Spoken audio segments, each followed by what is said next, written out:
gente está de volta com o Tribuna Livre. Antes da gente trazer nosso tema do dia, a gente dá um espaço aqui para a gente trazer uma entrevista super especial. A gente está tendo o prazer em receber hoje aqui no Tribuna Livre o padre Wellington Carvalho Viana, ele que é filósofo, diretor espiritual do Pontifício Colegiado Pio Brasileiro em Roma, professor também na Universidade Gregoriana, também em Roma. Padre, uma honra, viu, recebê-lo aqui, prazer. Prazer é todo meu, Adriana, Léo, padre Dom Otácio, Dom José Otácio. É um prazer muito grande estar aqui e conversar um pouco com vocês. Seja bem-vindo aqui ao Tribuna Livre e também conosco o bispo auxiliar da Arquidiocese de Belo Horizonte, Dom José Otácio Oliveira Guedes. Bem-vindo ao Tribuna, prazer receber o senhor aqui também. Obrigado, Léo. Boa tarde para você, a Adriana. O padre Wellington, o padre Tony, é um amigo muito querido, né? Nós trabalhamos juntos no Pio Brasileiro, agora ele está com uma outra missão. Ele continua diretor espiritual, mas agora no colégio irlandês, né? Então é um homem multicultural, né? Então essa presença dele aqui, certamente os ouvintes vão agradar essa prosa nossa com ele. E principalmente para falar de teologia, para falar também sobre filosofia, não é isso, padre Wellington? Em que momento essas duas ciências se encontram na visão do senhor? Bem, uma pergunta muito interessante, bem complexa, porque a história da teologia sempre foi ligada à história da filosofia. De fato, a teologia surge no âmbito muito filosófico, né? Quando os primeiros padres da igreja começaram a refletir sobre a fé, pegaram toda a tradição filosófica grega. Então, a teologia, ela nasce com a filosofia. E isso tem crescido na história, né? Você sabe, todo padre, ele precisa estudar filosofia e teologia, porque o diálogo entre razão e fé é muito próprio nosso católico, né? Os protestantes, por exemplo, eles não têm muito esse diálogo com a razão. Eles acham que a razão foi corrompida pelo pecado original, né? Não consegue mais, refletir e alcançar a Deus.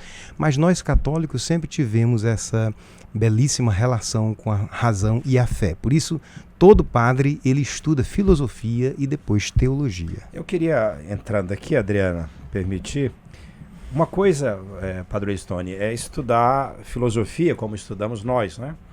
E quando eu vejo você que aplicou a tua vida, né? Depois mestrado, doutorado, pós-doutorado, o caminho que você fez, né? Providência te levou, me vem assim, talvez até grandes nomes ao longo da história, né? Pensamos que foram padres, Lemaitre, né?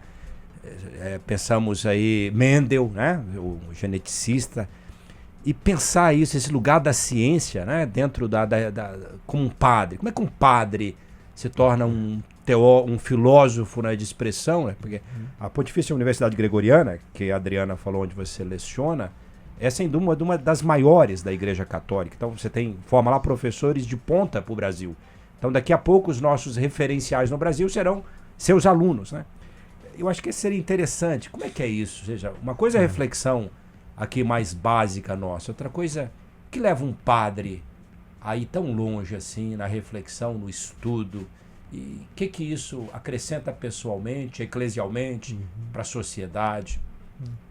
Bem, o percurso meu particular começa com o estudo normal da filosofia, né? Primeiro eu sou padre, eu sempre digo isso, existencialmente eu sou padre e eu aprendi a ser filósofo no seminário, quer dizer, fazendo filosofia no seminário. Mas bateu muito a filosofia com o meu estilo, com o meu caráter, com as minhas sedes e as minhas buscas, né? Porque dizia Aristóteles que a filosofia ela nasce do espanto, da admiração com as coisas. E eu acho que eu sempre fui uma pessoa, desde a adolescência é o período que a gente se pergunta, né? Se admira com o universo, de onde a gente vem, para onde a gente vai, quem nós somos, né? Essas perguntas, elas não passaram por mim, elas ficaram. E quando eu encontrei a filosofia, então casou bem essa expectativa. Então, eu me lembro que os meus professores de filosofia, eles, vendo um pouco ali, que a gente gostava de estudar, me perguntaram o que se um dia gostaria de estudar. E eu disse metafísica, que é exatamente o que eu trabalho hoje, né, na Gregoriana, escrevo. E a metafísica, porque são aquelas perguntas últimas da razão humana, que a gente busca, a gente se esquece dessas perguntas em algum momento da vida. A gente vem o trabalho, né? Tem a família, tem tantas coisas mais imediatas que a gente esquece esse tipo de pergunta, né? O que é isso chamado existência? O que é isso, o universo? E é tão bonito ver hoje, por exemplo, grandes cientistas, grandes astrofísicos que se põem essas questões, né? De onde é que veio esse universo? Você como padre, assim, vendo esse nosso tempo, né? Que temos um tempo, as demandas, se pode dizer, espirituais, por vezes a gente nota elas um pouco rasteiras, né? O que eu quero dizer com isso? São coisas imediatistas, né? O que uma reflexão filosófica traria? Porque essa demanda existencial, ela está aí. Exato. Mas, por outro lado, se contentar em responder somente neste nível, deixaríamos as pessoas no nível, talvez, até indignos, né? Do caminho que deve fazer um ser humano de abertura, né? De grandeza, aquilo que o Criador colocou em nós. O que um filósofo, desculpa te trazer tanto no terra nosso aqui, né, Adriana e Léo, mas essas questões nós notamos, né, do ponto de vista religioso, né, esse fast food do pensamento. O que um filósofo diria? É muito interessante isso, porque a religião, ela dá respostas. Ela traz respostas. Mas o problema é que as perguntas não são muito experimentadas, não são profundamente vividas. Então, às vezes, nós temos perguntas existenciais. Quais perguntas? Por exemplo, quem somos nós? O que é isso chamado realidade? Por que eu estou aqui? Essas perguntas bem profundas. Para onde é que eu vou? O que é a morte? O que é isso mesmo que a gente experimenta todo dia? A gente vive com isso. A nossa existência é finita, a gente vai morrer daqui a pouco. E é uma angústia para E é uma angústia. Experimentar essa angústia, muita gente não experimenta porque tem medo da angústia, tem medo de se pôr essas questões. E às vezes a religião ela vem como uma forma muito superficial de responder essas questões sem mesmo ter experimentado a angústia da pergunta. Quando a religião ela é significativa, quando essas perguntas são vivenciadas em toda a profundidade, medo, angústia que elas trazem, e aí, somente aí, a religião ela pode ser uma resposta adequada. E libertadora. E libertadora. Uma vez escreveram, eu gosto dessa historinha, escreveram no muro nos Estados Unidos, Jesus Cristo é a resposta. Aí chegou alguém, pichou depois. Qual era a pergunta mesmo? Se Cristo é a resposta, a gente tem que saber quais são as perguntas que ele responde. Mas são somente saber as perguntas, viver, experimentar essas questões. E eu acho ali, o filósofo ele pode ajudar muito se ele nos leva a entrar em contato com esse mundo interior de dúvidas, de dificuldades, de problemas, de busca interior. E aí, pegando um pouquinho na resposta do senhor, nos dias de hoje, estamos espiritualmente desgastados? O Dom José Otásio falou nessa religião, às vezes, do fast food, né, que dá respostas muito fáceis, muito rápidas. A vida humana é um drama que a gente, às vezes, não tem resposta para tudo. Uma religião que dá resposta para tudo, ela esgota o mistério da vida. A vida ela é um drama que a gente está como, digamos, numa sala escura, tentando às apalpadelas encontrar um caminho. E quando você tenta resolver isso de forma muito rápida, muito banal, muito, sabe, dando coisas muito simples, você perde a profundidade da vida. Uma coisa que me encanta no cristianismo, você falando nisso, é esta resposta que pode dizer assim, que é de companhia da cruz de Cristo na história, né? É de que é uma estaca fincada que dá um horizonte, porque o sofrimento é um componente da vida, né? A gente sai nas ruas, ouve o noticiário, mas sentir isso, então esta resposta, digamos, de uma companhia, até esta manhã conversávamos, né? Não tem uma questão teórica, você até usou uma palavra, não era teórica, mas era, qual a palavra? Solidária. Solidária, esta solidariedade, porque até pensa assim, Adriana, quando a gente vai também, uma pessoa perdeu alguém querida, a gente até pode ter um discursozinho a fazer, mas o que marca é aquela presença, né? É a solidariedade. E o cristianismo pelo mistério da encarnação. E esse é um mistério, quer dizer, por exemplo, o cristianismo, que o problema do mal é um problema filosófico sério. A gente não tem resposta teórica. Se Deus é bom, se Deus é infinitamente bom, como é que ele permite o mal e o sofrimento? Então, para muitos ateus, por exemplo, essa é uma questão central. Eles não acreditam que exista um Deus bom porque existe o mal. Então, nós, como cristãos, o que a gente diz em relação a isso? E a resposta do cristianismo não é uma resposta teórica, é uma resposta solidária. É como se Deus dissesse: eu não te digo o porquê, mas eu faço mais. Eu venho contigo e sofro contigo ao teu lado para te dizer que aquela cruz não é a última palavra. Né? E a filosofia, padre, ela nos chama também à responsabilidade, né? E aí eu trago o conceito que o senhor estuda e o senhor trabalha com ele no dia a dia, que é a filosofia da mente, a filosofia também ambiental, tão trazida por Han Jonas, né? Grande filósofo e também tema de um dos livros do senhor. Somos responsáveis pelo que fazemos, somos responsáveis pelo nosso futuro. Somos responsáveis, não é só entregar para Deus, né? Claro, exatamente. Esse é um ponto muito importante. Jonas, quando aconteceu Auschwitz e ele se colocou o problema do mal, e muita gente filosoficamente atribuía quase como que a Deus, a um destino, né? Como se fosse um destino, no caso de alguns filósofos. E Jonas diz: não, isso é responsabilidade nossa, humana. E isso foi o início de uma grande reflexão do Jonas sobre o problema ecológico, né, que nós vivemos. Nós precisamos ser racionais e nos perguntar se nós queremos um mundo com a natureza humana manipulada, com a natureza sucateada pelo extrativismo.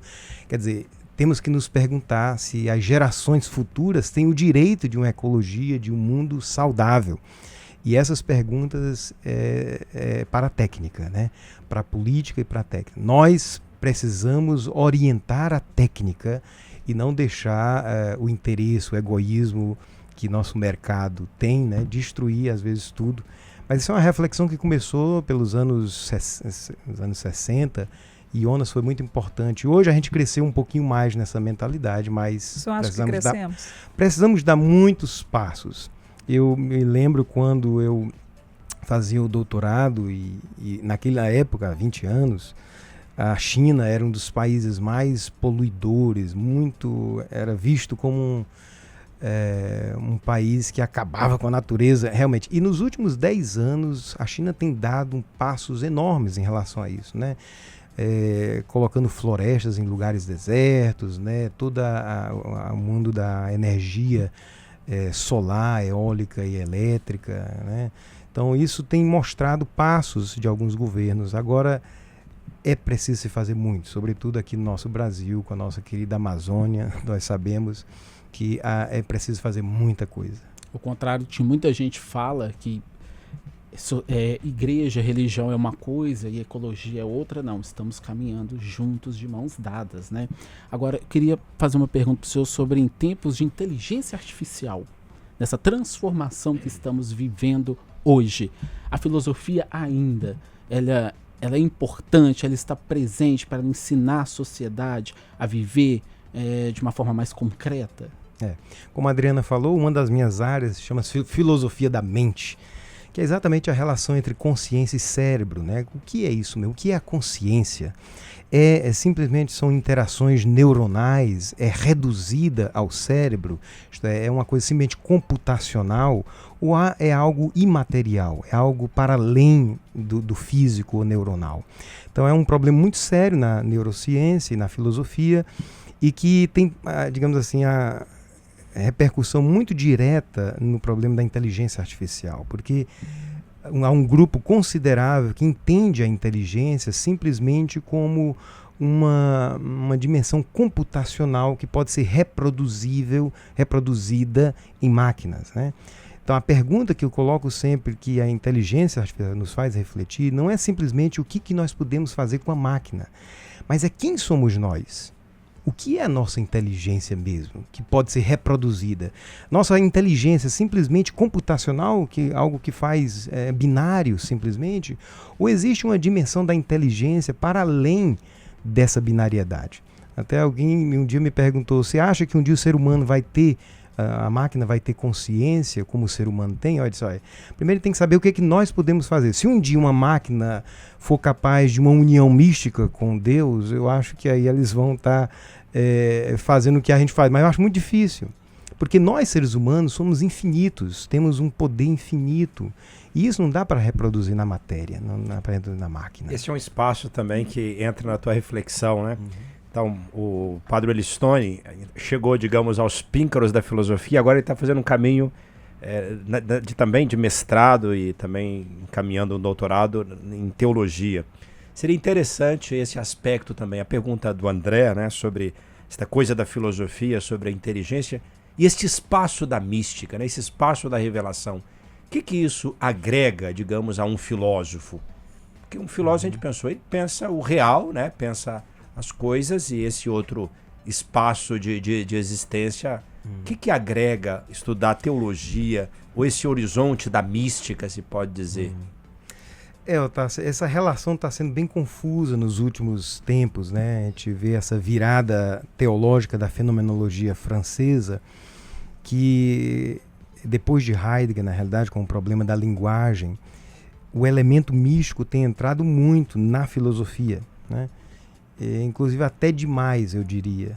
A minha reflexão exatamente no mestrado em teologia é fazer a distinção entre esses campos. Uma coisa é a filosofia, uma coisa é a teologia, uma coisa mística. Estão intrinsecamente ligados, mas não podem ser confundidos.